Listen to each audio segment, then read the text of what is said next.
ಮನುಷ್ಯರಿಗೆ ಪ್ರಜ್ಞೆನೇ ಇಲ್ಲದೆ ಎಲ್ಲಂದ್ರಲ್ಲಿ ಬಿದ್ದಿರುವಂತ ಈ ಪ್ರಪಂಚದಲ್ಲಿ ಒಂದು ದಿನ ಒಬ್ಳು ಹುಡುಗಿಗೆ ಒಂದು ಮಿಸ್ಟೀರಿಯಸ್ ಆಗಿರುವಂತ ರೋಬೋಟ್ ಸಿಗುತ್ತೆ. ಈ ರೋಬೋಟ್ ಹೇಳದಂತ ಒಂದು ಭಯಂಕರವಾಗಿರುವಂತ ವಿಷಯನ ಕೇಳಿ ಇವಳು ಕೂಡ ತುಂಬಾ ಗಾಬರಿಯಿಂದ ರೋಬೋಟ್ ನ ಕರ್ಕೊಂಡು ಒಂದು ಐಲ್ಯಾಂಡ್ ಗೆ ಬರ್ತಾಳೆ. ಆದ್ರೆ ಇವರು ಈ ಐಲ್ಯಾಂಡ್ ಗೆ ಬಂದ್ಮೇಲೆ ಇವರ ಜೊತೆ ಆಗಿದ್ದು ಮಾತ್ರ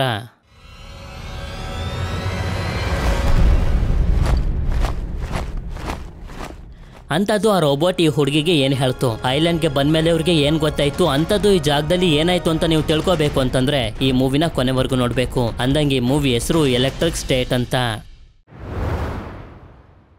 ಈ ಮೂವಿ ಶುರು ಆಗೋದು 1990ರಲ್ಲಿ. ಇಲ್ಲಿ ನಮಗೆ ಕ್ರಿಸ್ಟಫರ್ ಅನ್ನೋ ತುಂಬಾ ಇಂಟೆಲಿಜೆಂಟ್ ಆಗಿರುವಂತ ಒಬ್ಬ ಹುಡುಗನ್ನ ತೋರಿಸ್ತಾರೆ. ಇವನು ಎಷ್ಟು ಇಂಟೆಲಿಜೆಂಟ್ ಆಗಿರುವಂತ ಹುಡುಗ ಅಂತಂದ್ರೆ ಐನ್ಸ್ಟೈನ್ ಒಂದು ಎಕ್ಸಾಮ್ ಅನ್ನ ಕಂಪ್ಲೀಟ್ ಮಾಡೋದಕ್ಕೆ 3 ದಿನನ ತಗೊಂಡಿದ್ರು. ಆದ್ರೆ ಇವನು ಮಾತ್ರ ಅದನ್ನ ಬರೀ 3 ಅವರ್ ಅಲ್ಲಿ ಕಂಪ್ಲೀಟ್ ಮಾಡಿರ್ತಾನೆ. ಹಾಗೆ ಫುಲ್ ಮಾರ್ಕ್ಸ್ ಕೂಡ ಸಿಕ್ಕಿರುತ್ತೆ.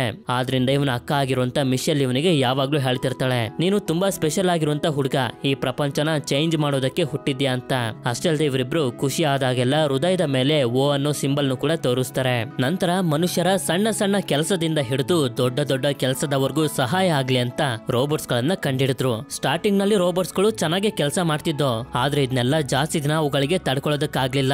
ನಮ್ಗೆ ಸ್ವತಂತ್ರ ಬೇಕು ಅಂತ ಮನುಷ್ಯರ ವಿರುದ್ಧ ಫೈಟ್ ಮಾಡೋದಕ್ಕೆ ಶುರು ಮಾಡ್ಬಿಟ್ರು. ಹಾಗೆ ಎಲ್ಲಾ ರೋಬೋಟ್ ಗಳ ಲೀಡರ್ ಆಗಿರುವಂತ ಮಿಸ್ಟರ್ ಪೀನಟ್ ರೋಬೋಟ್ ಗಳನ್ನೆಲ್ಲ ಕರ್ಕೊಂಡ್ ಬಂದು ಮನುಷ್ಯರ ವಿರುದ್ಧ ಹೋರಾಟ ಮಾಡೋದಕ್ಕೆ ಶುರು ಮಾಡಿದ್ರು. ಇದರಿಂದ ಮನುಷ್ಯರು ಹಾಗೆ ರೋಬೋಟ್ ಗಳ ಮಧ್ಯೆ ಒಂದು ದೊಡ್ಡ ಯುದ್ಧ ಕೂಡ ಆಯ್ತು. ಆದ್ರೆ ಮನುಷ್ಯರಿಗೆ ಅಷ್ಟು ಶಕ್ತಿ ಇರ್ಲಿಲ್ಲ ರೋಬೋಟ್ ಗಳ ಮೇಲೆ ಗೆಲ್ಲೋದಕ್ಕೆ. ಆಗ ಈತನ್ ಸ್ಕೇಟ್ ಅನ್ನೋ ಒಬ್ಬ ಸೈಂಟಿಸ್ಟ್ ನ್ಯೂರಾ ಕಾಸ್ಟರ್ ಅನ್ನೋ ಒಂದು ಡಿವೈಸ್ ಅನ್ನ ಕಂಡಿಡ್ದ. ಈ ಡಿವೈಸ್ ನ ಸಹಾಯದಿಂದ ತುಂಬಾ ಸ್ಟ್ರಾಂಗ್ ಆಗಿರುವಂತ ರೋಬೋಟ್ಸ್ ಗಳನ್ನ ಕಂಟ್ರೋಲ್ ಮಾಡ್ತಾ ಹೋರಾಟ ಮಾಡ್ತಿರುವಂತ ಮಿಸ್ಟರ್ ಪೀನಟ್ ಕಡೆಯ ರೋಬೋಟ್ಸ್ ಗಳನ್ನೆಲ್ಲ ನಾಶ ಮಾಡಿಬಿಡ್ತಾರೆ. ಇದರಿಂದ ಮಿಸ್ಟರ್ ಪೀನಟ್ ಅಮೆರಿಕದ ಪ್ರೆಸಿಡೆಂಟ್ ನ ಜೊತೆ ಒಂದು ಕಾಂಟ್ರಾಕ್ಟ್ ಅನ್ನ ಸೈನ್ ಮಾಡ್ತಾರೆ. ನಮ್ಮ ರೋಬೋಟ್ಸ್ ಗಳು ಇನ್ಯಾವತ್ತೂ ಕೂಡ ಮನುಷ್ಯರ ಮೇಲೆ ಯುದ್ಧನ ಮಾಡೋದಿಲ್ಲ ಅಂತ. ಇದಾದ್ಮೇಲೆ 1 ಲಕ್ಷ ಮೈಲಿಯಷ್ಟು ದೊಡ್ಡದಾಗಿರುವಂತ ಮರುಭೂಮಿಯಲ್ಲಿ ಎಕ್ಸ್ಕ್ಲೂಷನ್ ಝೋನ್ ಅನ್ನು ವಿಶಾಲವಾಗಿರುವಂತ ಜೈಲನ್ನ ಕ್ರಿಯೇಟ್ ಮಾಡಿ ಈ ಯುದ್ಧದಲ್ಲಿ ಉಳ್ಕೊಂಡಿರುವಂತ ಅಲ್ಪ ಸ್ವಲ್ಪ ರೋಬೋಟ್ಸ್ ಗಳನ್ನ ಅದ್ರೊಳಗಡೆ ಹಾಕಿ ಮುಚ್ಚಿಬಿಡ್ತಾರೆ. ಈ ಜೈಲಿಂದ ಹೊರಗಡೆ ಬರೋದು ಅಸಾಧ್ಯದ ಮಾತು ಅಂತಾನೆ ಹೇಳ್ಬೋದು. ಆದ್ರೆ ಈ ಕಡೆ ಮನುಷ್ಯರು ನ್ಯೂರಾ ಕಾಸ್ಟರ್ ಗೆ ತುಂಬಾನೇ ಅಡಿಕ್ಟ್ ಆಗಿ ಈ ರೋಬೋಟ್ಸ್ ಗಳನ್ನ ಕಂಟ್ರೋಲ್ ಮಾಡ್ತಾ ಕುಂತ ಜಾಗದಲ್ಲೇ ಎಲ್ಲಾ ಕೆಲಸನ ಮಾಡಿಸ್ತಿರ್ತಾರೆ. ಇಲ್ಲಿಂದ ಸೀನ್ಸ್ 1994ಕ್ಕೆ ಬರುತ್ತೆ. ಇಲ್ಲಿ ನಮ್ಗೆ ಮಿಶೆಲ್ ನ ತೋರಿಸ್ತಾರೆ. ಈಗ ಇವಳ ಜೊತೆ ಇವಳ ತಂದೆ ತಾಯಿ ಆಗ್ಲಿ ಇವಳ ತಮ್ಮ ಆಗಿರುವಂತ ಕ್ರಿಸ್ಟೋಫರ್ ಆಗ್ಲಿ ಇರೋದಿಲ್ಲ. ಬದಲಾಗಿ ಇವಳನ್ನ ನ್ಯೂರಾ ಕಾಸ್ಟರ್ ಗೆ ಅಡಿಕ್ಟ್ ಆಗಿರುವಂತೆ ಇವಳ ಅಂಕಲ್ ಟೆಡ್ ಸಾಕ್ತಿರ್ತಾನೆ. ಯಾಕೆಂತಂದ್ರೆ ಅನಾಥ ಮಕ್ಕಳನ್ನ ಸಾಕುದ್ರೆ ಗವರ್ನಮೆಂಟ್ ದುಡ್ಡು ಕೊಡುತ್ತೆ ಅಂತ. ಹಾಗೆ ಇವಳಿಗೆ ಟೆಡ್ ಅಂದ್ರೆ ಅಷ್ಟೊಂದು ಇಷ್ಟ ಇರೋದಿಲ್ಲ. ಸರಿ ಅಂತ ಇವಳು ಅಲ್ಲಿಂದ ಸ್ಕೂಲ್ಗೆ ಬರ್ತಾಳೆ. ಸ್ಕೂಲ್ ನಲ್ಲೂ ಕೂಡ ನ್ಯೂರಾ ಕಾಸ್ಟರ್ ನ ಕಂಪಲ್ಸರಿಯಾಗಿ ಹಾಕೊಳ್ಬೇಕು. ಆದ್ರೆ ಅದನ್ನ ಕಂಡ್ರೆ ಮಿಚಲ್ಗೆ ಇಷ್ಟ ಇಲ್ಲದೆ ಇರೋದ್ರಿಂದ ಹಾಕೊಳ್ಳೋದಿಲ್ಲ. ಇದರಿಂದ ಇವಳನ್ನ ಪ್ರಿನ್ಸಿಪಲ್ ಹತ್ರ ಕಳಿಸ್ತಾರೆ. ಆಗ ಪ್ರಿನ್ಸಿಪಾಲ್ ಇವಳ ಫೈಲ್ ಅನ್ನ ಚೆಕ್ ಮಾಡಿದಾಗ ಇವರಿಗೆ ಗೊತ್ತಾಗುತ್ತೆ ಮಿಶೆಲ್ ಇವಳ ತಂದೆ ತಾಯಿ ಹಾಗೆ ತಮ್ಮನ ಜೊತೆ ಕಾರ್ ನಲ್ಲಿ ಎಲ್ಲಿಗೋ ಹೋಗ್ತಿರ್ಬೇಕಾದ್ರೆ ಒಂದು ಆಕ್ಸಿಡೆಂಟ್ ಆಗೋಗಿತ್ತು. ಅದ್ರಲ್ಲಿ ಅವ್ರು 3 ಜನ ಸತ್ತೋಗಿ ಇವಳು ಮಾತ್ರ ಉಳ್ಕೊಂಡಿದ್ದಾಳೆ ಅಂತ. ಕ್ರಿಸ್ಟೋಫರ್ ಸತ್ತು 4 ವರ್ಷ ಆಗಿದ್ರು ಕೂಡ ಇವಳಿಗೆ ಇವನ ತಮ್ಮ ಈಗ್ಲೂ ಕೂಡ ನೆನಪಿಗೆ ಬರ್ತಾನೆ ಇರ್ತಾನೆ. ಇದೇ ಬೇಜಾರ್ನಲ್ಲಿ ಇವಳು ಮನೆಗೆ ಬರ್ತಾಳೆ. ಇಲ್ಲಿ ನೋಡಿದ್ರೆ ಟೆಡ್ ನ್ಯೂರಾ ಕಾಸ್ಟರ್ ರೋಬೋಟ್ ನ ಚಾರ್ಜ್ ಗೆ ಹಾಕಿ ಮಲ್ಕೋಬಿಟ್ಟಿರ್ತಾನೆ. ನಂತರ ಇವಳು ಮಲಗಿರ್ಬೇಕಾದ್ರೆ ಒಂದು ಕನ್ಸ್ ಬರ್ತಿರುತ್ತೆ. ಆಕ್ಸಿಡೆಂಟ್ ಆದ್ಮೇಲೆ ಇವಳನ್ನ ಹಾಸ್ಪಿಟಲ್ ಗೆ ಸೇರಿಸಿದ್ರು. ಹಾಗೆ ಇವಳು ಮುಂದೆ ಒಬ್ಬ ಡಾಕ್ಟರ್ ಕಾಣಿಸ್ತಿರ್ತಾನೆ. ಆದ್ರೆ ಅವನ ಮುಖ ಮಾತ್ರ ಇವಳಿಗೆ ನೆನಪು ಬರ್ತಿರೋದಿಲ್ಲ. ಅದೇ ಸಮಯಕ್ಕೆ ಎಚ್ಚರ ಆದಾಗ ಇವಳು ನೋಡಿದ್ರೆ ಮನೆ ಸುತ್ತ ಒಂದು ರೋಬೋಟ್ ಓಡಾಡ್ತಿರುತ್ತೆ. ಅದಕ್ಕೆ ಇವಳು ನೋಡೋದಕ್ಕಿಂತ ಹೊರಗಡೆ ಬಂದಾಗ ಒಂದು ರೋಬೋಟ್ ಕಾಣಿಸ್ಬಿಡುತ್ತೆ. ನಂತರ ಇವಳು ಒಳಗಡೆ ಬಂದು ಟೆಡ್ ನೇ ಎದ್ದೋಳ್ಸೋದಕ್ಕೆ ಎಷ್ಟೇ ಪ್ರಯತ್ನ ಪಟ್ರು ಕೂಡ ಅವನು ಎದ್ದೋಳೋದಿಲ್ಲ. ಆದ್ರಿಂದ ಮಂಚದ ಕೆಳಗಡೆ ಬಂದು ಬಚ್ಚಿಟ್ಕೊಬಿಡ್ತಾಳೆ. ಆ ರೋಬೋಟ್ ಇಲ್ಲಿಗೂ ಕೂಡ ಬಂದು ಮಿಶೆಲ್ ನ ಎಲ್ಲಾ ಕಡೆ ಹುಡುಕಾಡಿ ಕೊನೆಗೂ ಮಂಚದ ಕೆಳಗಡೆ ಇವಳನ್ನ ಹಿಡಿದು ಬಿಡುತ್ತೆ. ನಂತರ ಇದು ನಾನ್ ನಿನ್ನನ್ನ ಹುಡ್ಕೊಂಡ್ ಬಂದಿದ್ದೀನಿ ಅಂತ ಹೇಳೋದಕ್ಕೆ ಪ್ರಯತ್ನ ಪಡ್ತಿರುತ್ತೆ. ಆದ್ರೆ ಮಾತಾಡೋದಕ್ಕಾಗ್ತಿರೋದಿಲ್ಲ. ಸರಿ ಅಂತ ಇವಳು ಕೂಡ ಈ ರೋಬೋಟ್ ನ ಹತ್ರ ಬಂದು ವೈರನ್ನ ರೆಡಿ ಮಾಡ್ತಿದ್ದಂಗೆನೆ ಇದು ಕ್ರಿಸ್ಟೋಫರ್ ನ ಫೋಟೋನ ಎತ್ಕೊಂಡು ಹೇಳ್ತಿರುತ್ತೆ, ನಾನು ನಿನ್ ತಮ್ಮ ಕ್ರಿಸ್ಟೋಫರ್ ಅಂತ. ಆದ್ರೆ ಇವಳಿಗೆ ಮಾತ್ರ ಇದನ್ನ ನಂಬೋದಕ್ಕೆ ಆಗ್ತಿರೋದಿಲ್ಲ. ಅವನು ಸತ್ತೋಗಿದ್ದಾನೆ. ಈ ತರ ರೋಬೋಟ್ ಆಗಿ ಬರೋದಕ್ಕೆ ಹೇಗ್ ಸಾಧ್ಯ ಅಂತ. ಈ ರೀತಿ ಇವರಿಬ್ರು ಕೂಗಾಡ್ತಿರ್ಬೇಕಾದ್ರೆ ಅದನ್ನ ಕೇಳಿಸ್ಕೊಂಡು ಟೆಡ್ ಎಲ್ಲಿಗೆ ಬಂದು ಈ ರೋಬೋಟ್ ನ ನೋಡ್ಬಿಡ್ತಾನೆ. ಹಾಗೆ ಇವಳಿಗೆ ಚೆನ್ನಾಗಿ ಬೈತಿರ್ಬೇಕಾದ್ರೆ ಕ್ರಿಸ್ಟೋಫರ್ ಎದೆ ಹತ್ರ ಒಂದು ಓ ಸಿಂಬಲ್ ನ ಮಾಡ್ತಿದ್ನಲ್ಲ ಅದೇ ರೀತಿ ಮಾಡಿ ಇವಳಿಗೆ ತೋರಿಸಿ ಟೆಡ್ ಇವಳಿಗೆ ಬೈತಿರೋದ್ರಿಂದ ತುಂಬಾ ಕೋಪ ಮಾಡ್ಕೊಂಡು ಇದು ಬಂದು ಇವನನ್ನ ತಳ್ಳಿಬಿಡುತ್ತೆ. ಇಲ್ಲಿ ಟೆಡ್ ಗೆ ಸ್ವಂತವಾಗಿ ಯೋಚನೆ ಮಾಡುವಂತ ರೋಬೋಟ್ ಗಳಂದ್ರೆ ಇಷ್ಟ ಇರೋದಿಲ್ಲ. ಆದ್ರಿಂದ ಅವನು ಪೊಲೀಸ್ಗೆ ಕಾಲ್ ಮಾಡ್ತಿರ್ಬೇಕಾದ್ರೆ ಮಿಶೆಲ್ ಇವನಿಗೆ ಶಾಕ್ ಅನ್ನ ಕೊಟ್ಬಿಡ್ತಾಳೆ. ಅವನು ಪ್ರಜ್ಞೆ ತಪ್ಪಿದ್ದಂಗೆನೆ ಇವರಿಬ್ರು ಅಲ್ಲಿಂದ ಹೊರಗಡೆ ಬಂದು ಕಾರಿಂದ ತಪ್ಪಿಸ್ಕೊಂಡು ತುಂಬಾ ಮುಂದೆ ಬಂದ್ಬಿಡ್ತಾರೆ. ಇದಾದ್ಮೇಲೆ ಇವರಿಬ್ರು ಒಂದು ಜಾಗದಲ್ಲಿ ಕಾರನ್ನ ನಿಲ್ಲಿಸಿದಾಗ ಆಗ ಕ್ರಿಸ್ಟಫರ್ ಇಲ್ಲೇ ಮುಂದೆ ಇರುವಂತ ಸೆಂಟರ್ ಅನ್ನೋ ಒಂದು ಕಂಪನಿನ ನೋಡ್ತಾನೆ. ಆಕ್ಚುಲಿ ಸೆಂಟರ್ ಅನ್ನೋ ಕಂಪನಿ ಬೇರೆ ಯಾರ್ದು ಅಲ್ಲ, ನ್ಯೂರಾಕಾಸ್ಟರ್ ನ ಕಂಡಿಡ್ದಿದ್ದಾನಲ್ಲ ಈತನ್ ಸ್ಕೇಟ್ ಅವಂದೇನೆ. ಆಗ ಮಿಶೆಲ್ ಇವನನ್ನ ಕೇಳ್ತಾಳೆ, ನೀನ್ ನನ್ನ ತಮ್ಮ ಕ್ರಿಸ್ಟಫರ್ ಅಂತ ಹೇಳ್ತಿದ್ಯಾ, ನೀನು ಸತ್ತೋಗಿದ್ದೆ ರೋಬೋಟ್ ಆಗಿ ಹೇಗ್ ಬಂದೆ ಅಂತ ಕೇಳಿದಾಗ ಇವನು ಕೂಡ ಹೇಳ್ತಾ ಹೋಗ್ತಾನೆ, ನಾನಿನ್ನೂ ಸತ್ತಿಲ್ಲ, ನನ್ ಬಾಡಿ ಜೀವಂತವಾಗಿದೆ, ಆದ್ರೆ ಅದು ಸೆಂಟರ್ ಕಂಪನಿಯ ಯಾವುದೋ ಒಂದು ಲ್ಯಾಬ್ ನಲ್ಲಿದೆ, ಎಲ್ಲಿದೆ ಅಂತ ಎಕ್ಸಾಕ್ಟ್ ಆಗಿ ಗೊತ್ತಿಲ್ಲ ಅಂತ. ಅಲ್ಲಿಗೆ ನಿನ್ನ ಯಾರು ಕರ್ಕೊಂಡು ಹೋದ್ರು ನಿನಗೆ ನೆನಪಿದ್ಯಾ ಅಂತ ಹೇಳಿದಾಗ ಕ್ರಿಸ್ಟಫರ್ ಹೇಳ್ತಾನೆ, ಕನ್ನಡಕನ ಹಾಕಿರುವಂತ ಒಬ್ಬ ಡಾಕ್ಟರ್ ಕರ್ಕೊಂಡು ಹೋದ ಅಂತ. ಇದನ್ನ ಕೇಳ್ತಿದ್ದಂಗೆ ಇವಳಿಗೆ ಒಂದು ಫ್ಲಾಶ್ ಆಗುತ್ತೆ. ಪ್ರತಿದಿನ ಇವಳ ಕನ್ಸಿನಲ್ಲಿ ಒಬ್ಬ ಡಾಕ್ಟರ್ ಬರ್ತಿದ್ನಲ್ಲ, ಅವನ ಮುಖ ಇವಳಿಗೆ ಕ್ಲಿಯರ್ ಆಗುತ್ತೆ, ಇವನು ಕೂಡ ಕನ್ನಡಕನ ಹಾಕೊಂಡಿರ್ತಾನೆ. ಅಷ್ಟೇ ಅಲ್ಲದೆ ನಿನ್ ತಮ್ಮ ಸತ್ತೋದಂತ ಮಿಶೆಲ್ಗೆ ಹೇಳಿದ್ದು ಕೂಡ ಇದೇ ಡಾಕ್ಟರ್. ಅದೇ ಸಮಯಕ್ಕೆ ಕ್ರಿಸ್ಟಫರ್ ಹೇಳ್ತಾನೆ, ನಾವ್ ಹೇಗಾದ್ರೂ ಮಾಡಿ ರೋಬೋಟ್ ಗಳನ್ನ ಬಂದಿ ಮಾಡಿ ಇಟ್ಟಿದಾರಲ್ಲ ವಿಶಾಲವಾಗಿರುವಂತ ಜೈಲ್ ಎಕ್ಸ್ಕ್ಲೂಷನ್, ಅದ್ರ ಒಳಗಡೆ ಹೋಗ್ಲೇಬೇಕು, ಅಲ್ಲಿ ನಮ್ಗೆ ಎಲ್ಲ ಗೊತ್ತಾಗುತ್ತೆ ಅಂತ. ಆದ್ರೆ ಆ ಜೈಲ್ ನ ಒಳಗಡೆ ಹೋಗೋದು ಅಷ್ಟೊಂದು ಸುಲಭ ಅಲ್ಲ. ಹೇಗೆ ಹೋಗೋದು ಅಂತ ಇವ್ರು ಯೋಚನೆ ಮಾಡ್ತಿರ್ಬೇಕಾದ್ರೆ ಕಾರ್ ನಲ್ಲಿ ಇವರಿಗೆ ನ್ಯೂ ಟು ಯು ಅನ್ನೋ ಒಂದು ಕಂಪನಿಯ ಪಾರ್ಸಲ್ ಬಾಕ್ಸ್ ಕಾಣಿಸುತ್ತೆ. ಈ ಬಾಕ್ಸ್ ನ ಮೇಲೆ ಎಕ್ಸ್ಕ್ಲೂಷನ್ ಜೈಲಿನ ಅಡ್ರೆಸ್ ಇರುತ್ತೆ. ಇದನ್ನ ಪಾರ್ಸಲ್ ಮಾಡುವಂತ ವ್ಯಕ್ತಿನ ಹುಡುಕಿದ್ರೆ ನಾವು ಜೈಲ್ ಒಳಗಡೆ ಆರಾಮಾಗಿ ಹೋಗ್ಬೋದು ಅಂತ ಇವ್ರು ಅನ್ಕೋತಾರೆ. ಆದ್ರಿಂದ ಆ ಪಾರ್ಸಲ್ ಮಾಡಿರುವಂತ ವ್ಯಕ್ತಿನ ಹುಡ್ಕೊಂಡು ಇವರಿಬ್ರು ಮೆಕ್ಸಿಕೋಗೆ ಬಂದು ತಲುಪ್ತಾರೆ. ಇಲ್ಲೇ ಕ್ರಿಸ್ಟಫರ್ ಗಮನಿಸ್ತಾನೆ, ಎಲ್ಲರೂ ನ್ಯೂರಾಕಾಸ್ಟರ್ ಗೆ ಅಡಿಕ್ಟ್ ಆಗಿ ಒಂದೇ ಜಾಗದಲ್ಲಿ ಕೂತು ನಡೆಯೋದನ್ನೇ ಮರ್ತ್ಕೋಬಿಟ್ಟಿದ್ದಾರೆ ಅಂತ. ನಂತರ ಇವರಿಬ್ರು ರಾತ್ರಿಯ ಸಮಯದಲ್ಲಿ ಒಂದು ಜಾಗಕ್ಕೆ ಬಂದು ತಲುಪಿದಾಗ ಇಲ್ಲಿಗೆ ಒಂದು ಟ್ರಕ್ ಬರುತ್ತೆ. ಅದನ್ನ ನೋಡಿ ಇವರಿಬ್ರು ಬಚ್ಚಿಟ್ಕೊಂಡಾಗ ಟ್ರಕ್ ನ ಒಳಗಡೆಯಿಂದ ಕೀಟ್ಸ್ ಅನ್ನೋ ಒಬ್ಬ ವ್ಯಕ್ತಿ ಹೊರಗಡೆ ಬರ್ತಾನೆ. ಆಕ್ಚುಲಿ ನ್ಯೂ ಟು ಯು ಕಂಪನಿಯ ವಸ್ತುಗಳನ್ನ ಪಾರ್ಸಲ್ ಮಾಡೋದು ಇವನೇ. ಇವನು ನ್ಯೂರಾಕಾಸ್ಟರ್ ರೋಬೋಟ್ ಅನ್ನ ಯೂಸ್ ಮಾಡ್ತಿರುವಂತ ಒಬ್ಬ ವ್ಯಕ್ತಿಗೆ ಗನ್ ಅನ್ನ ಡೆಲಿವರಿ ಮಾಡೋದಕ್ಕೆ ಅಂತ ಬಂದಿರ್ತಾನೆ. ಆದ್ರೆ ಈ ವ್ಯಕ್ತಿ ಮಾತ್ರ ಗನ್ ಅನ್ನ ಇಟ್ಕೊಂಡು ದುಡ್ಡು ಕೊಡೋದಕ್ಕೆ ಒಪ್ಕೊಳ್ತಿರೋದಿಲ್ಲ. ಹಾಗೆ ಇವನಿಗೊಂದು ಶಾಕ್ ಹೊಡಿಯುತ್ತೆ. ನೋಡಿದ್ರೆ ಕೀಟ್ಸ್ ನ ಜೊತೆ ಕೂಡ ಹರ್ಮನ್ ಅನ್ನೋ ಒಂದು ರೋಬೋಟ್ ಇರುತ್ತೆ. ಅದೇ ಸಮಯಕ್ಕೆ ಇವರಿಬ್ರು ಕೂಡ ಅವರಿಗೆ ಗೊತ್ತಾಗದೇ ಇರೋ ರೀತಿ ಟ್ರಕ್ ನ ಒಳಗಡೆ ಬಂದು ಸೇರ್ಕೊಬಿಡ್ತಾರೆ. ಈ ಕಡೆ ನ್ಯೂರಾಕಾಸ್ಟರ್ ರೋಬೋಟ್ ಅನ್ನ ಯೂಸ್ ಮಾಡ್ತಿರುವಂತ ಮಾರ್ಷಲ್ ಅನ್ನೋ ಒಬ್ಬ ಮಿಲಿಟರಿ ಆಫೀಸರ್ ಮಿಶೆಲ್ ಹಾಗೆ ರೋಬೋಟ್ ಆಗಿ ಕನ್ವರ್ಟ್ ಆಗಿರುವಂತ ಕ್ರಿಸ್ಟಫರ್ ನ ಹುಡುಕ್ತಿರ್ತಾನೆ. ಈ ಕಡೆ ಕಿಡ್ಸ್ ಮತ್ತೆ ಹರ್ಮನ್ ಟ್ರಕ್ ನ ತಗೊಂಡು ಎಕ್ಸ್ಕ್ಲೂಷನ್ ಜೈಲ್ ನ ಪಕ್ಕ ಇರುವಂತೆ ಅವರ ಮನೆಗೆ ಬರ್ತಾರೆ. ಯಾವಾಗ ಇವರು ಟ್ರಕ್ ನಲ್ಲಿರುವಂತ ಐಟಮ್ ಗಳನ್ನೆಲ್ಲ ತಗೊಂಡು ಮನೆ ಒಳಗಡೆ ಇರುವಂತ ಲಿಫ್ಟ್ ನ ಸಹಾಯದಿಂದ ಕೆಳಗಡೆ ಬರ್ತಾರೋ ಆಗ್ಲೇ ನಮ್ಗೆ ಗೊತ್ತಾಗೋದು ಇವರು ತುಂಬಾ ಸೀಕ್ರೆಟ್ ಆಗಿರುವಂತ ಜಾಗದಲ್ಲಿ ವಸ್ತುಗಳನ್ನ ಕಲೆಕ್ಟ್ ಮಾಡಿ ಇಟ್ಟಿದ್ದಾರೆ ಅಂತ. ಹೀಗೆ ಇವರಿಬ್ರು ಮಾತಾಡ್ತಿರ್ಬೇಕಾದ್ರೆ ಬಾಕ್ಸ್ ನಲ್ಲಿ ಬಚ್ಚಿಟ್ಕೊಂಡು ಬಂದಿರುವಂತ ಮಿಶೆಲ್ ಹಾಗೆ ಕ್ರಿಸ್ಟಫರ್ ಹೊರಗಡೆ ಬರ್ತಾರೆ. ಆದ್ರೆ ಇವರಿಬ್ಬರನ್ನ ಹಿಡಿಯೋದಕ್ಕೆ ಕಿಡ್ಸ್ ಹಾಗೆ ಹರ್ಮನ್ಗೆ ಜಾಸ್ತಿ ಹೊತ್ತೇನು ಬೇಕಾಗೋದಿಲ್ಲ. ನೀವ್ ಯಾರು ಅಂತ ಕೇಳ್ತಿರ್ಬೇಕಾದ್ರೆ ಇವರು ಕೂಡ ಹೇಳ್ತಿರ್ತಾರೆ, ನಾವು ಎಕ್ಸ್ಕ್ಲೂಷನ್ ಜೈಲ್ ನ ಒಳಗಡೆ ಹೋಗ್ಬೇಕು ಅಂತ ಅನ್ಕೊಂಡಿದೀವಿ ಅಂತ. ಹೀಗೆ ಇವರೆಲ್ಲರೂ ಇದ್ರ ಬಗ್ಗೆ ಮಾತಾಡ್ತಿರ್ಬೇಕಾದ್ರೆ ಅದೇ ಸಮಯಕ್ಕೆ ಯಾರೋ ಇಲ್ಲಿಗೆ ಬರ್ತಿದ್ದಾರೆ ಅನ್ನೋದು ಇವರಿಗೆ ಗೊತ್ತಾಗುತ್ತೆ. ನೋಡಿದ್ರೆ ಇದು ಬೇರೆ ಯಾರು ಅಲ್ಲ, ಮಾರ್ಷಲ್. ಇವನು ಮಿಶೆಲ್ ನ ಕೇಳ್ತಿರ್ತಾನೆ, ನಿನ್ ಜೊತೆ ಇದ್ದಂತ ಆ ರೋಬೋಟ್ ಎಲ್ಲಿ ಹೇಳ್ಬೇಡು ಅಂತ. ಆದ್ರೆ ಇವ್ರು ಮಾತ್ರ 2 ರೋಬೋಟ್ ಗಳನ್ನ ಬಚ್ಚಿಟ್ಬಿಟ್ಟಿರ್ತಾರೆ, ಎಲ್ಲಿದ್ದಾರೆ ಅಂತ ಹೇಳ್ತಿರೋದಿಲ್ಲ. ಇದರಿಂದ ಇವ್ರ ಮಧ್ಯ ಫೈಟ್ ಶುರುವಾಗಿ ಜಾಗ ಸರ್ವನಾಶ ಆಗೋಗುತ್ತೆ. ಆಗ ಹರ್ಮನ್ ಮಾರ್ಷಲ್ ನ ಒಂದು ಮಿಷಿನ್ ಇಂದ ಲಾಕ್ ಮಾಡಿ ಇವರೆಲ್ಲರೂ ಒಂದು ಗಾಡಿಯ ಸಹಾಯದಿಂದ ಸೀಕ್ರೆಟ್ ಆಗಿರುವಂತ ಟನಲ್ ನ ಮುಖಾಂತರ ಎಕ್ಸ್ಕ್ಲೂಷನ್ ಜೈಲ್ ನ ಒಳಗಡೆ ಹೋಗೋದಕ್ಕೆ ನೋಡ್ತಿರ್ಬೇಕಾದ್ರೆ ಮಾರ್ಷಲ್ ಇದ್ರ ಮೇಲೆ ಅಟ್ಯಾಕ್ ಮಾಡಿಬಿಡ್ತಾನೆ. ನಂತರ ಇವನು ಕ್ರಿಸ್ಟಫರ್ ಹತ್ರ ಬರ್ತಿರ್ಬೇಕಾದ್ರೆ ಮಿಶೆಲ್ ಕೂಡ ಒಂದು ಬುಲ್ಡೋಸರ್ ಇಂದ ಇವನ್ ಮೇಲೆ ಅಟ್ಯಾಕ್ ಮಾಡ್ಬಿಡ್ತಾಳೆ. ಇದರಿಂದ ಈ ಜಾಗ ಕುಸಿಯೋದಕ್ಕೆ ಶುರು ಆಗಿದ್ರಿಂದ ಮಾರ್ಷಲ್ ನ ನ್ಯೂರಾಕಾಸ್ಟ್ ರೋಬೋಟ್ ನ ಕನೆಕ್ಷನ್ ಕಟ್ ಆಗೋಗುತ್ತೆ. ಈ ಕಡೆ ಇವರೆಲ್ಲರೂ ಟನಲ್ ನ ಸಹಾಯದಿಂದ ಎಕ್ಸ್ಕ್ಲೂಷನ್ ಜೈಲ್ ನ ಒಳಗಡೆ ಏನೋ ಬಂದು ತಲುಪ್ತಾರೆ. ಆದ್ರೆ ಹೊರಗಡೆ ಹೋಗೋದಕ್ಕಿದ್ದಂತ ದಾರಿ ಕ್ಲೋಸ್ ಆಗ್ಬಿಟ್ಟಿರುತ್ತೆ. ಅಂದ್ರೆ ಇವರೆಲ್ಲರೂ ಈ ಜಾಗದಲ್ಲಿ ಸಿಗಾಕೋಬಿಟ್ಟಿದ್ದಾರೆ ಅಂತ. ಈಗ ಇವರೆಲ್ಲರೂ ಇಲ್ಲಿಂದ ಹೊರಗಡೆ ಹೋಗೋದು ಇಂಪಾಸಿಬಲ್. ಆದ್ರಿಂದ ಕೀಟ್ ಮತ್ತೆ ಹರ್ಮನ್ ಹೇಗಾದ್ರೂ ಮಾಡಿ ಹೊರಗಡೆ ಹೋಗ್ಬೇಕು ಅಂತ ಇಲ್ಲೇ ಇದ್ದಂತೆ ಇವರ ಶೆಡ್ ನ ಒಳಗಡೆ ಬರ್ತಾರೆ. ಇವರು ಕೂಡ ಒಳಗಡೆ ಬಂದು ನೋಡಿದ್ರೆ ಹರ್ಮನ್ ಒಂದು ದೊಡ್ಡ ರೋಬೋಟ್ ನ ಒಳಗಡೆ ಕುಂತ್ಕೊಂಡು ಅದನ್ನ ಆಕ್ಟಿವೇಟ್ ಮಾಡ್ತಿರ್ತಾನೆ. ಆದ್ರಿಂದ ಮಿಶೆಲ್ ಕೂಡ ಹೇಳ್ತಾಳೆ, ನಾವೊಬ್ಬ ಡಾಕ್ಟರ್ ನ ಹುಡ್ಕೊಂಡು ಇಲ್ಲಿಗೆ ಬಂದಿದ್ದೀವಿ, ಅವನು ಎಕ್ಸ್ಕ್ಲೂಷನ್ ನ ಒಳಗಡೆ ಬಂದಿದ್ದಾನೆ ಅಂತಂದ್ರೆ ಹೊರಗಡೆ ಹೋಗುವಂತ ದಾರಿನೂ ಗೊತ್ತೇ ಇರುತ್ತೆ, ಅವನನ್ನ ಹುಡ್ಕೋದಕ್ಕೆ ನಮ್ಗೆ ಸಹಾಯ ಮಾಡಿ ನಾವೆಲ್ಲರೂ ಇಲ್ಲಿಂದ ಹೊರಗಡೆ ಹೋಗೋಣ ಅಂತ. ಆದ್ರಿಂದ ಸ್ವಲ್ಪ ಯೋಚನೆ ಮಾಡಿ ಇವರು ಕೂಡ ಸರಿ ಅಂತ ಒಪ್ಕೊಳ್ತಾರೆ. ನಂತರ ಇವ್ರು 3 ಜನ ವ್ಯಾನ್ ನಲ್ಲಿ ಕುಂತಿದ್ರೆ ದೊಡ್ಡ ರೋಬೋಟ್ ನ ಒಳಗಡೆ ಇರುವಂತ ಹರ್ಮನ್ ಆ ರೋಬೋಟ್ ನ ಎತ್ಕೊಂಡು ಹೋಗ್ತಿರ್ತಾನೆ. ಹೀಗೆ ಇವರು ಹೋಗ್ತಿರ್ಬೇಕಾದ್ರೆ ಮಿಶೆಲ್ ಇವ್ರಿಬ್ರನ್ನ ಕೇಳ್ತಾಳೆ, ನೀವಿಬ್ರು ಹೇಗ್ ಸಿಕ್ಕುದ್ರಿ, ಹೇಗೆ ಫ್ರೆಂಡ್ಸ್ ಆದ್ರಿ ಅಂತ. ಆಗ ಕಿಡ್ಸ್ ಕೂಡ ಹೇಳ್ತಾ ಹೋಗ್ತಾನೆ, ಮನುಷ್ಯರು ಹಾಗೆ ರೋಬೋಟ್ಸ್ ಗಳ ಮಧ್ಯೆ ನಡೀತಿದ್ದಂತ ಯುದ್ಧದಲ್ಲಿ ನಾನು ಕೂಡ ಒಬ್ಬ ಸೋಲ್ಜರ್ ಆಗಿ ಯುದ್ಧ ಮಾಡ್ತಿದ್ದೆ. ಆದ್ರೆ ಯುದ್ಧ ಮಾಡ್ತಿರ್ಬೇಕಾದ್ರೆ ನನ್ನ ಕಾಲು ಮುರಿದೋಯ್ತು, ಯಾರು ಕೂಡ ನನಗೆ ಹೆಲ್ಪ್ ಮಾಡೋದಕ್ಕೆ ಬರ್ಲಿಲ್ಲ. ಆಗ ಒಂದು ಜಾಗದಲ್ಲಿ ಬಚ್ಚಿಟ್ಕೊಂಡು ನೋಡ್ತಿದ್ದಂತ ಹರ್ಮನ್ ಬಂದು ನನ್ನನ್ನ ಕಾಪಾಡಿ ಯುದ್ಧ ನಡೀತಿದ್ದಂತ ಜಾಗದಿಂದ ತುಂಬಾ ದೂರ ಕರ್ಕೊಂಡ್ ಬಂದ. ಅದಾದ್ಮೇಲೆ ನಾನು ನನ್ನ ಮಿಲಿಟರಿ ಟೀಮ್ ನವರಿಗೆ ಹೇಳಿದೆ ಹರ್ಮನ್ ನನ್ನ ಪ್ರಾಣನ ಕಾಪಾಡ್ದ ಅಂತ. ಆದ್ರೆ ಯಾರು ಕೂಡ ಅದ್ರ ಬಗ್ಗೆ ತಲೆ ಕೆಡಿಸ್ಕೊಳ್ಳದೆ ಇವನನ್ನ ಸಾಯಿಸೋದಕ್ಕೆ ನೋಡಿದ್ರು. ಇದರಿಂದ ನಾನು ಹರ್ಮನ್ ನ ಕರ್ಕೊಂಡು ತಪ್ಪಿಸ್ಕೊಂಡು ಬಂದ್ಬಿಟ್ಟೆ, ಅಲ್ಲಿಂದ ಇಲ್ಲಿವರೆಗೂ ತಪ್ಪಿಸ್ಕೊಂಡೇ ಓಡಾಡ್ತಿದೀವಿ ಅಂತ. ಈ ಕಡೆ ಈತನ್ ಸ್ಕೇಟ್ಗೆ ಗೊತ್ತಾಗುತ್ತೆ ಇವನು ಕಂಡಿಡ್ದಿರುವಂತ ನ್ಯೂರಾಕಾಸ್ಟರ್ ಸರಿಯಾಗಿ ಕೆಲಸ ಮಾಡ್ತಿಲ್ಲ, ಸಿಗ್ನಲ್ ಗಳೆಲ್ಲ ಡೌನ್ ಆಗ್ಬಿಟ್ಟಿದೆ ಅಂತ. ಆಗ ಇಬ್ರು ಸೈಂಟಿಸ್ಟ್ ಗಳು ಇವನ ಹತ್ರ ಬಂದು ಹೇಳ್ತಾರೆ, ನಾವು ಬಂದಿ ಮಾಡಿ ಇಟ್ಟಿರುವಂತ ಕ್ರಿಸ್ಟಫರ್ ನ ಬಾಡಿ ನಮ್ಮ ಹತ್ರನೇ ಇದೆ, ಆದ್ರೆ ಅವನ ಕಾನ್ಶಿಯಸ್ನೆಸ್ ಅಂದ್ರೆ ಅವನ ಮೆಮೊರಿ ಪವರ್ ಎಲ್ಲಿಗೋ ಹೊಟ್ಟೋಗಿದೆ. ನಮ್ಗೆ ಸಿಕ್ಕಿರುವಂತ ಇನ್ಫಾರ್ಮೇಶನ್ ಪ್ರಕಾರ ಅವನ ಮೆಮೊರಿ ಪವರ್ ಒಂದು ಯೆಲ್ಲೋ ಕಲರ್ ರೋಬೋಟ್ ನ ಒಳಗಡೆ ಹೋಗಿದ್ಯಂತೆ. ಆ ರೋಬೋಟ್ ನ ನಾವು ಇನ್ನ 2 ರಿಂದ 3 ದಿನದಲ್ಲಿ ಹುಡುಕಿಲ್ಲ ಅಂತಂದ್ರೆ ಈ ಪ್ರಪಂಚ ಪ್ರಪಂಚದಲ್ಲಿರುವಂತ ಎಲ್ಲಾ ನ್ಯೂರಾಕಾಸ್ಟರ್ಗಳು ವರ್ಕ್ ಆಗೋದನ್ನ ಸ್ಟಾಪ್ ಮಾಡ್ಬಿಡುತ್ತೆ ಅಂತ.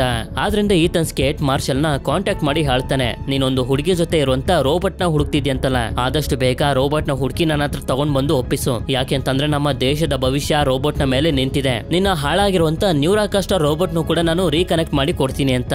ಮಾರ್ಷಲ್ ಕೂಡ ಒಬ್ಬ ದೇಶಭಕ್ತ ಆಗಿರೋದ್ರಿಂದ ಇವನು ಕೂಡ ಸರಿ ಅಂತ ಒಪ್ಕೊಳ್ತಾನೆ. ಇಲ್ಲಿ ಮಾರ್ಷಲ್ ಯಾಕೆ ಮೊದ್ಲಿಂದನೂ ಆ ರೋಬೋಟ್ ನ ಹುಡುಕ್ತಿದ್ದ ಅಂತಂದ್ರೆ, ಸ್ವಂತವಾಗಿ ಯೋಚನೆ ಮಾಡುವಂತ ರೋಬೋಟ್ಗಳು ಎಕ್ಸ್ಕ್ಲೂಷನ್ ಜೈಲ್ನ ಒಳಗಡೆ ಬಿಟ್ಟು ಹೊರಗಡೆ ವಾಸ ಮಾಡೋದು ಇಲ್ಲಿಗಲ್, ಆದ್ರಿಂದಾನೇ ಹುಡುಕ್ತಿದ್ದು. ನಂತರ ಈತನ್ ಸ್ಕೇಟ್ ಹೇಳ್ದಂಗೆ ಇವನ ನ್ಯೂರಾಕಾಸ್ಟರ್ ರೋಬೋಟ್ ನ ರೀಕನೆಕ್ಷನ್ ಮಾಡಿ ಕೊಡ್ತಾನೆ. ಈ ಕಡೆ ಇವರೆಲ್ಲರೂ ಈ ಮರುಭೂಮಿಲಿ ಸಾಕ್ತಾ ಮುಂದೆ ಬಂದಾಗ ಒಂದು ಮಾಲ್ ಇವರಿಗೆ ಕಾಣಿಸುತ್ತೆ. ಆ ಮಾಲ್ ಒಳಗಡೆ ನಾವು ಹೋಗ್ಬೋದಾ, ಸೇಫ್ ಆಗಿರುತ್ತಂತ ಇವರು ಯೋಚನೆ ಮಾಡ್ತಿರ್ಬೇಕಾದ್ರೇನೆ ಅದೇ ಸಮಯಕ್ಕೆ ಒಂದಷ್ಟು ರೋಬೋಟ್ಸ್ ಗಳು ಇವರ ಮೇಲೆ ಅಟ್ಯಾಕ್ ಮಾಡಿ ಇವರನ್ನ ಸುತ್ತುವರೆದು ಬಿಡ್ತವೆ. ಹಾಗೆ ಇವರನ್ನ ಕೈದಿಗಳ ರೀತಿ ಕಟ್ ಹಾಕಿ ಮಾಲ್ ನ ಒಳಗಡೆ ಕರ್ಕೊಂಡ್ ಬಂದಾಗ ನೋಡಿದ್ರೆ ಈ ಜಾಗದಲ್ಲಿ ರೋಬೋಟ್ಸ್ ಗಳು ತುಂಬಾ ಸಂತೋಷವಾಗಿರ್ತವೆ. ಇಲ್ಲೆಲ್ಲ ಏನ್ ನಡೀತಿದೆ ಅಂತ ಇವರು ಯೋಚನೆ ಮಾಡ್ತಿರ್ತಾರೆ. ಅದೇ ಸಮಯಕ್ಕೆ ಮಿಸ್ಟರ್ ಪೀನಟ್ ಇವರ ಮುಂದೆ ಬರ್ತಾರೆ. ಹೌದು, ನಾವು ಮೂವಿಯ ಮೊದಲಲ್ಲಿ ನೋಡಿದ್ವಲ್ಲ, ರೋಬೋಟ್ಸ್ ಗಳ ಲೀಡರ್ ಮಿಸ್ಟರ್ ಪೀನಟ್ ಅವರೇ ಇವರು. ಆಗ ಇವರು ಮಿಸ್ಟರ್ ಪೀನಟ್ ನ ಕೇಳ್ತಾರೆ, ಈ ಜಾಗದಲ್ಲೆಲ್ಲ ಏನ್ ನಡೀತಿದೆ ಅಂತ. ಆಗ ಇವರು ಕೂಡ, ಇದು ರೋಬೋಟ್ಸ್ ಗಳಿಗೆ ಮನುಷ್ಯರಿಂದ ಸ್ವತಂತ್ರ ಕೊಡುವಂತ ಜಾಗ, ಈ ಜಾಗದಲ್ಲಿ ರೋಬೋಟ್ಸ್ ಗಳು ಅವರಿಗೆ ಇಷ್ಟ ಬಂದಿದ್ದನ್ನ ಮಾಡಬಹುದು ಅಂತ. ಇವರಿಂದ ನಮ್ಗೆ ಅಪಾಯ ಇಲ್ಲ ಅಂತ ಗೊತ್ತಾದ್ಮೇಲೆ ರೋಬೋಟ್ಸ್ ಗಳು ಇವರ ಕೈಯನ್ನ ಬಿಚ್ತಾರೆ. ಆಗ ಮಿಸ್ಟರ್ ಪೀನಟ್ ಗೆ ಗೊತ್ತಾಗುತ್ತೆ ಇವರೆಲ್ಲರೂ ಒಬ್ಬ ಡಾಕ್ಟರ್ ನ ಹುಡ್ಕೊಂಡು ಇಲ್ಲಿಗೆ ಬಂದಿದ್ದಾರೆ ಅಂತ. ಆದ್ರಿಂದ ಹೇಳ್ತಾರೆ, ಹೌದು, ಈ ಜಾಗದಲ್ಲಿ ಡಾಕ್ಟರ್ ಕ್ಲಾರ್ಕ್ ಅನ್ನೋ ಒಬ್ಬ ವ್ಯಕ್ತಿ ಇದ್ದ, ಆದ್ರೆ ಅವನಿಂದ ನಮ್ಮ ರೋಬೋಟ್ಸ್ ಗಳಿಗೆ ಏನಾದ್ರೂ ತೊಂದರೆ ಆಗ್ಬಿಡುತ್ತೆ ಅಂತ ಇಲ್ಲಿಂದ ಕಳಿಸ್ಬಿಟ್ವಿ ಅಂತ. ಇದರಿಂದ ಮಿಶೆಲ್ಗೆ ಸ್ವಲ್ಪ ಕೋಪ ಬಂದು ಇವಾಗ ಹೇಗೆ ಅವನನ್ನ ಹುಡ್ಕೋದು ಅಂತ ಟೆನ್ಷನ್ ಮಾಡ್ಕೊಂಡು ಹೊರಗಡೆ ಹೋಗ್ತಿರ್ಬೇಕಾದ್ರೆ ಕಿಡ್ಸ್ ಹಾಗೆ ಹರ್ಮನ್ ಇವಳಿಗೆ ಕನ್ವಿನ್ಸ್ ಮಾಡ್ತಾರೆ, ಇವತ್ತೊಂದ್ ರಾತ್ರಿ ಇಲ್ಲೇ ಕಳೆದು ನಾಳೆ ನಾವು ಅವನನ್ನ ಹುಡ್ಕೊಂಡು ಹೋಗೋಣ ಅಂತ.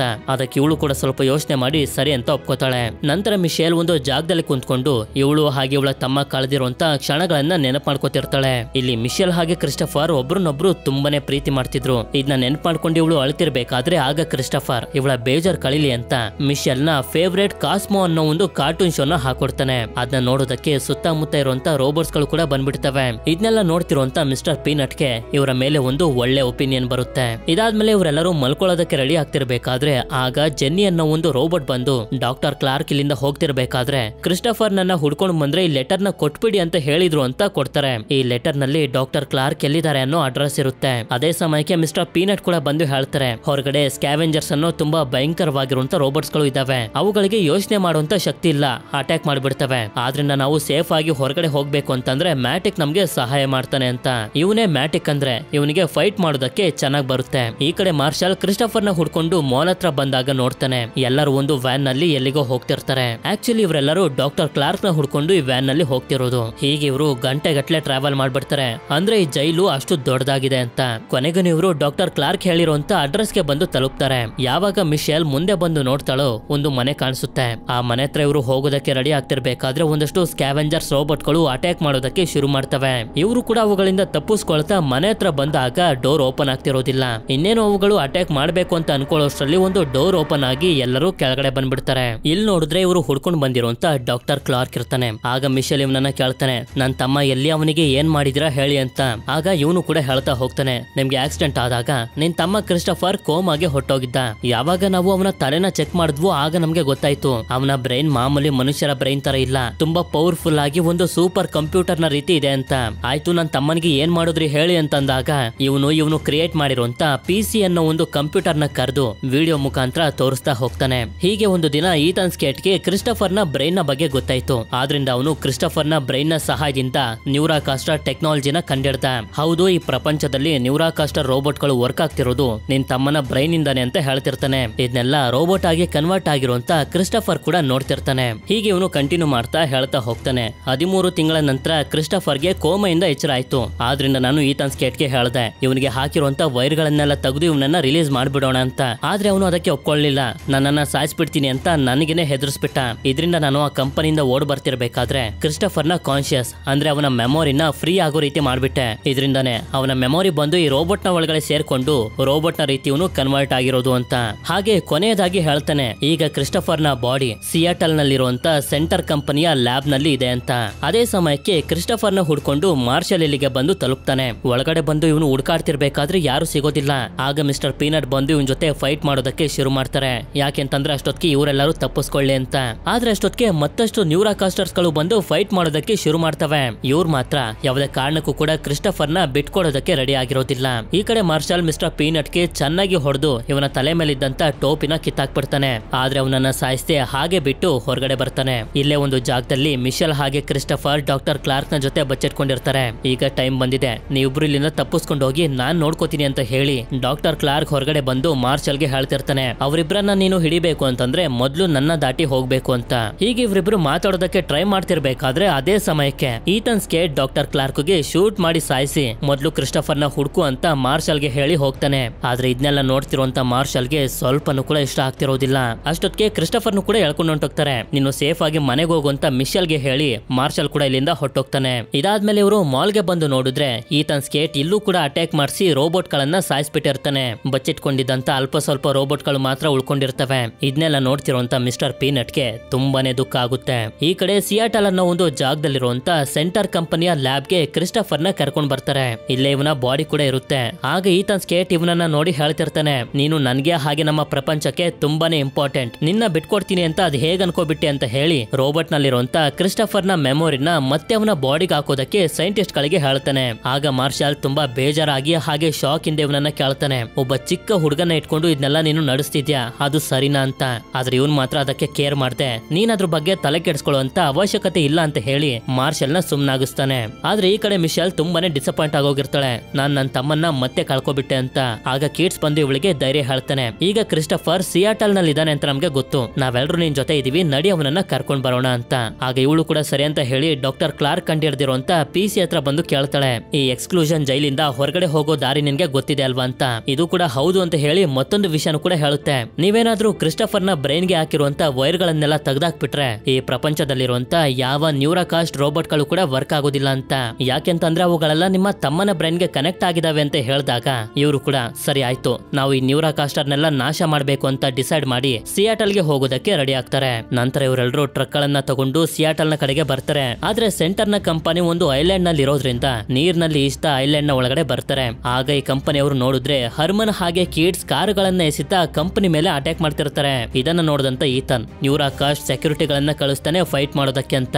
ಅದೇ ಸಮಯಕ್ಕೆ ಮಿಶೆಲ್ ಮತ್ತೆ PC ಕೂಡ ಹೇಗೋ ಮಾಡಿ ಕಂಪನಿ ಒಳಗಡೆ ಹೋಗ್ತಿರ್ತಾರೆ. ಈ ಕಡೆ ನಮ್ಗೆ ಗೊತ್ತಾಗುತ್ತೆ ಹರ್ಮನ್ ಈ ಸಲ ಮೊದ್ಲಿಗಿಂತ ದೊಡ್ಡ ರೋಬೋಟ್ ನ ಒಳಗಡೆ ಕುಂತ್ಕೊಂಡು ಬಂದಿದ್ದಾನೆ ಅಂತ. ಯಾವಾಗ ನ್ಯೂರಾಕಾಸ್ಟ್ ಸೆಕ್ಯೂರಿಟಿಗಳು ಇವರ ಮೇಲೆ ಅಟ್ಯಾಕ್ ಮಾಡಿ ಹರ್ಮನ್ ಹತ್ರ ಬ್ಲಾಸ್ಟ್ ಮಾಡ್ತಾರೋ ಹರ್ಮನ್ ಕೂಡ ದೊಡ್ಡ ರೋಬೋಟ್ ಇಂದ ಹೊರಗಡೆ ಬಂದು ಫೈಟ್ ಮಾಡೋದಕ್ಕೆ ಶುರು ಮಾಡ್ತಾನೆ. ಹಾಗೆ ಇಷ್ಟೊತ್ತಿಗೆ PC ಮತ್ತೆ ಮಿಶೆಲ್ ಕೂಡ ಕಂಪನಿ ಒಳಗಡೆ ಬಂದು ತಲುಪಿಟ್ಟಿರ್ತಾರೆ. ಅದೇ ಸಮಯಕ್ಕೆ ಈ ಕಡೆ ಮಿಸ್ಟರ್ ಪೀನಟ್ ಕಡೆಯ ರೋಬೋಟ್ ಗಳೆಲ್ಲ ಸೇರಿ ನ್ಯೂರಾಕಾಸ್ಟರ್ ಸೆಕ್ಯೂರಿಟಿಗಳ ಮೇಲೆ ಅಟ್ಯಾಕ್ ಮಾಡೋದಕ್ಕೆ ಶುರು ಮಾಡಿದ್ರಿಂದ ಈ ಜಾಗದಲ್ಲಿ ಒಂದು ಘನಘೋರವಾಗಿರುವಂತ ಭಯಂಕರವಾಗಿರೋ ಯುದ್ಧ ಶುರುವಾಗೋಗುತ್ತೆ. ಇದನ್ನ ನೋಡಿದ ಈತನ್ ಸ್ಕೇಟ್ ಕೂಡ ಫೈಟ್ ಮಾಡೋದಕ್ಕೆ ಅಂತ ಹೋಗ್ತಾನೆ. ಆದ್ರೆ ಮಾರ್ಷಲ್ಗೆ ಏನ್ ಮಾಡ್ಬೇಕು ಅಂತ ಅರ್ಥ ಆಗದೆ ಇವನು ಕೂಡ ಲ್ಯಾಬ್ ಇಂದ ಹೊರಗಡೆ ಬಂದ್ಬಿಡ್ತಾನೆ. ಆಗ ಇದೇ ಸಮಯಕ್ಕೋಸ್ಕರ ಕಾಯ್ತಿದ್ದಂತ ಮಿಶೆಲ್ ಮತ್ತೆ PC ಲ್ಯಾಬ್ ನ ಒಳಗಡೆ ಬಂದು ಇಲ್ಲಿರುವಂತ ಸೈಂಟಿಸ್ಟ್ ಗಳನ್ನ ಹೆದರಿಸಿ ಓಡಿಸ್ಬಿಡ್ತಾರೆ. ನಂತರ ಮಿಶೆಲ್ ಕೇಳ್ತಾಳೆ, ನಾನ್ ನನ್ನ ತಮ್ಮನ ಜೊತೆ ಮಾತಾಡ್ಬೋದಾ ಅಂತ. ಬರೀ ಅವನ ಮೈಂಡ್ ನ ಜೊತೆ ಕನೆಕ್ಟ್ ಆಗಿ ಮಾತ್ರ ನೀನ್ ಮಾತಾಡೋದಕ್ ಸಾಧ್ಯ ಅಂತ PC ಕೂಡ ಹೇಳುತ್ತೆ. ಆದ್ರೆ ಅದೇ ಸಮಯಕ್ಕೆ ಈ ಕಡೆ ಈತನ್ ಸ್ಕೇಟ್ ಒಂದು ಸ್ಪೆಷಲ್ ಆಗಿರುವಂತ ನ್ಯೂರಾಕಾಸ್ಟರ್ ಡಿವೈಸ್ ಅನ್ನ ಹಾಕುತ್ತಾನೆ. ನೋಡಿದ್ರೆ ನಾರ್ಮಲ್ ಸೆಕ್ಯೂರಿಟಿಗಳಿಗಿಂತ ಈ ನ್ಯೂರಾಕಾಸ್ಟರ್ ರೋಬೋಟ್ ತುಂಬಾನೇ ದೊಡ್ಡದಾಗಿರುತ್ತೆ. ನಂತರ ಈತನ್ ಬ್ಲಾಸ್ಟ್ ಗಳನ್ನ ಮಾಡೋದಕ್ಕೆ ಶುರು ಮಾಡಿ ಮಿಸ್ಟರ್ ಪೀನಟ್ ಕಡೆಯ ರೋಬೋಟ್ಸ್ ಗಳನ್ನ ನಾಶ ಮಾಡೋದಕ್ಕೆ ಶುರು ಮಾಡಿರ್ತಾನೆ. ಆದ್ರೆ ಬೇರೆ ಯಾರಿಗೂ ಕೂಡ ಇವನ್ ಜೊತೆ ಫೈಟ್ ಮಾಡೋದಕ್ಕಾಗ್ತಿರೋದಿಲ್ಲ, ಅಷ್ಟು ಸ್ಟ್ರಾಂಗ್ ಆಗಿರುತ್ತೆ ಈ ನ್ಯೂರಾಕಾಸ್ಟರ್ ರೋಬೋಟ್. ಅದೇ ಸಮಯಕ್ಕೆ ಮಾರ್ಷಲ್ ಕೂಡ ಮಿಸ್ಟರ್ ಪೀನಟ್ ಹತ್ರ ಬರ್ತಾನೆ. ಇವರೆಲ್ಲರೂ ಈತನ್ ಸ್ಕೇಟ್ ನ ವಿರುದ್ಧ ಗೆಲ್ಲೋದಕ್ಕಾಗೋದಿಲ್ಲ ಅಂತ ಗೊತ್ತಿದ್ರು ಕೂಡ ಫ್ರೀಡಮ್ಗೋಸ್ಕರ ಫೈಟ್ ಮಾಡ್ತಿರೋದನ್ನ ನೋಡಿ ಇವನ ಮನಸ್ಸು ಕೂಡ ಕರಗ್ಬಿಡುತ್ತೆ. ಆದ್ರಿಂದ ಕ್ರಿಸ್ಟಫರ್ ಎಲ್ಲಿದ್ದಾನೆ ಅಂತ ಹೇಳಿ ಈ ನ್ಯೂರಾಕಾಸ್ಟರ್ ಡಿವೈಸ್ ಅನ್ನ ಆಫ್ ಮಾಡ್ಕೊಬಿಡ್ತಾನೆ. ಈ ಕಡೆ ಮಿಶೆಲ್ ನ್ಯೂರಾಕಾಸ್ಟರ್ ಡಿವೈಸ್ ಅನ್ನ ಹಾಕೊಂಡು ಡೈರೆಕ್ಟ್ ಆಗಿ ಕ್ರಿಸ್ಟಫರ್ ನ ಮೈಂಡ್ ಗೆನೆ ಹೋಗಿ ಮಾತಾಡ್ತಿರ್ತಾಳೆ. ತುಂಬಾ ವರ್ಷಗಳ ನಂತರ ಇಬ್ರು ಕೂಡ ಒಬ್ಬರನ್ನ ಒಬ್ರು ನೋಡಿ ತುಂಬಾನೇ ಸಂತೋಷ ಪಡ್ತಾರೆ, ಹಾಗೆ ಎಮೋಷನಲ್ ಆಗ್ಬಿಟ್ಟಿರ್ತಾರೆ. ಯಾವಾಗ ಮಿಶೆಲ್ ನಾನ್ ನಿನ್ನ ಇಲ್ಲಿಂದ ಬಿಡಿಸ್ಕೊಂಡು ಕರ್ಕೊಂಡು ಹೋಗ್ತೀನಿ ಅಂತ ಹೇಳ್ತಾಳೋ ಕ್ರಿಸ್ಟಫರ್ ಕೂಡ ಹೇಳ್ತಾನೆ, ನೀನೇನಾದ್ರೂ ನನ್ನ ಸೆಂಟರ್ ಕಂಪನಿಯಿಂದ ಡಿಸ್ಕನೆಕ್ಟ್ ಮಾಡ್ಬಿಟ್ರೆ ಈ ಕಂಪನಿ ನಾಶ ಆಗೋದ್ರ ಜೊತೆಗೆ ನಾನು ಕೂಡ ಸತ್ತೋಗ್ತೀನಿ ಅಂತ. ಯಾಕೆಂತಂದ್ರೆ ಈ ಸೆಂಟರ್ ಕಂಪನಿಯ ಹಾಗೆ ಕ್ರಿಸ್ಟಫರ್ ನ ಮೈಂಡ್ ಡೈರೆಕ್ಟ್ ಆಗಿ ಕನೆಕ್ಟ್ ಆಗಿರುತ್ತೆ. ಈ ಎರಡರಲ್ಲಿ ಯಾರಿಗೆ ಡ್ಯಾಮೇಜ್ ಆದ್ರೂ ಸೆಂಟರ್ ಕಂಪನಿಯ ಹಾಗೆ ಕ್ರಿಸ್ಟಫರ್ ಇಬ್ರು ಕೂಡ ನಾಶ ಆಗೋಗ್ತಾರೆ. ಈ ಕಡೆ ಈತನ್ ಸ್ಕೇಟ್ ಹರ್ಮನ್ ನ ಮೇಲೆ ಅಟ್ಯಾಕ್ ಮಾಡ್ಬಿಡ್ತಾನೆ. ಅದೇ ಸಮಯಕ್ಕೆ ಕಂಪನಿಲಿ ಇವನಿರುವಂತ ಜಾಗಕ್ಕೆ ಮಿಸ್ಟರ್ ಪೀನಟ್ ಬಂದ್ಬಿಡ್ತಾನೆ. ನಂತರ ಕಿಡ್ಸ್ ಬಂದು ನೋಡಿದ್ರೆ ಹರ್ಮನ್ ನ ಬಾಡಿ ಡ್ಯಾಮೇಜ್ ಆಗೋಗಿರುತ್ತೆ. ಇದೇನಾಗೋಯ್ತು ಅಂತ ಇವರಿಬ್ರು ಎಮೋಷನಲ್ ಆಗಿ ಮಾತಾಡ್ತಿರ್ಬೇಕಾದ್ರೆ ಅದೇ ಸಮಯಕ್ಕೆ ಹರ್ಮನ್ ಆಫ್ ಆಗೋಗ್ತಾನೆ. ಈ ಕಡೆ ಮಿಶೆಲ್ ಹತ್ರ ಡಿಸಿಷನ್ ತಗೊಳ್ಳೋದಕ್ಕೆ ಜಾಸ್ತಿ ಟೈಮ್ ಇರೋದಿಲ್ಲ. ಆಗ ಕ್ರಿಸ್ಟಫರ್ ಇವಳಿಗೆ ಅರ್ಥ ಮಾಡಿಸ್ತಾನೆ, ನಾನ್ ನಿನ್ ಜೊತೆ ಕಳೆದಿರುವಂತ ಪ್ರತಿ ಒಂದು ಕ್ಷಣನೂ ಕೂಡ ಒಂದೊಂದು ಜನ್ಮಕ್ಕೆ ಸಮ. ಅಷ್ಟೊಂದು ಸಂತೋಷವಾಗಿದೆ ನೀನ್ ನನ್ ಜೊತೆ ಇರ್ಬೇಕಾದ್ರೆ, ನನ್ಗಷ್ಟು ಸಾಕು. ಈಗ ನನ್ ಟೈಮ್ ಬಂದಿದೆ, ಖುಷಿಯಾಗಿ ನನ್ನ ಕಳಿಸ್ಕೊಡು ಅಂತ.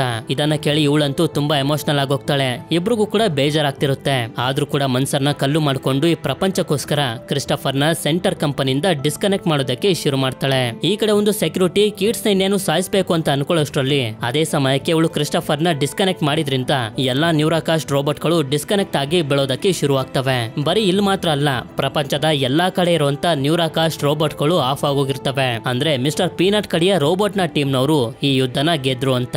ಆದ್ರೆ ಕಿಡ್ಸ್ ಮಾತ್ರ ತುಂಬಾ ಬೇಜಾರ್ ಮಾಡ್ಕೊತಿರ್ತಾನೆ. ನನಗಿದ್ದಂತ ಒಬ್ನೇ ಒಬ್ಬ ಫ್ರೆಂಡ್ ಹರ್ಮನ್ ಸತ್ತೋಗಿದ್ದಾನೆ, ಈಗ ನಾನು ಏನ್ ಮಾಡ್ಲಿ, ಹೇಗ್ ಬದುಕ್ಲಿ ಅಂತ.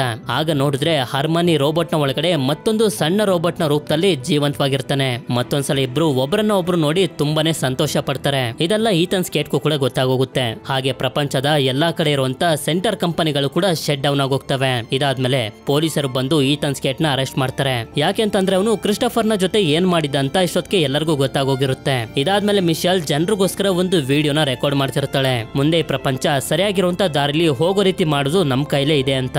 ಹಾಗೆ ಜನರೆಲ್ಲರೂ ನ್ಯೂರಾಕಾಸ್ಟ್ ಇಂದ ಹೊರಗಡೆ ಬಂದು ರೋಬೋಟ್ಸ್ ಗಳ ಜೊತೆ ಬದುಕೋದಕ್ಕೆ ಒಪ್ಕೊಂಡಿರ್ತಾರೆ. ಕ್ರಿಸ್ಟಫರ್ ಹಾಗೆ ಮಿಶೆಲ್ ನ ಆಸೆ ಕೂಡ ಇದೇ ಆಗಿತ್ತು. ನಂತರ ಈ ಮೂವಿಯ ಕೊನೆಯ ಸೀನ್ ಅಲ್ಲಿ ನಮ್ಗೆ ತೋರಿಸ್ತಾರೆ, ಈ ಯೆಲ್ಲೋ ಕಲರ್ ರೋಬೋಟ್ ನ ಕಸಕ್ಕೆ ಹಾಕ್ತಾರೆ. ಆದ್ರೆ ಕ್ರಿಸ್ಟಫರ್ ನ ಕಾನ್ಶಿಯಸ್ ಅಂದ್ರೆ ಅವನ ಮೆಮೊರಿ ಇನ್ನೂ ಕೂಡ ಇದರಲ್ಲಿ ಜೀವಂತವಾಗಿರುತ್ತೆ. ಇಲ್ಲಿಗೆ ಈ ಮೂವಿ ಎಂಡ್ ಆಗುತ್ತೆ. ಈ ಮೂವಿ ನಿಮ್ಮೆಲ್ಲರಿಗೂ ಇಷ್ಟ ಆಗಿರುತ್ತೆ ಅಂತ ಅನ್ಕೊಂಡಿದೀನಿ. ಇಷ್ಟ ಆಗಿತ್ತು ಅಂತಂದ್ರೆ ನಾನು ಕೇಳುವಂತ ಒಂದೇ ಒಂದು ಸಣ್ಣ ಪ್ರಶ್ನೆಗೆ ಆನ್ಸರ್ ಮಾಡಿ. ಈ ಮೂವಿಲಿ ಮಿಶೆಲ್ ತಮ್ಮನ ಹೆಸರೇನು ಅಂತ. ಹಾಗೆ ವಿಡಿಯೋ ಇಷ್ಟ ಆಗಿತ್ತು ಅಂತಂದ್ರೆ ಲೈಕ್ ಮಾಡಿ. ಸರಿ, ಸಿಗೋಣ ಮತ್ತೊಂದು ಅಮೇಜಿಂಗ್ ಆಗಿರುವಂತ ವಿಡಿಯೋದಲ್ಲಿ. Until then stay tuned mystery explainer Kannada.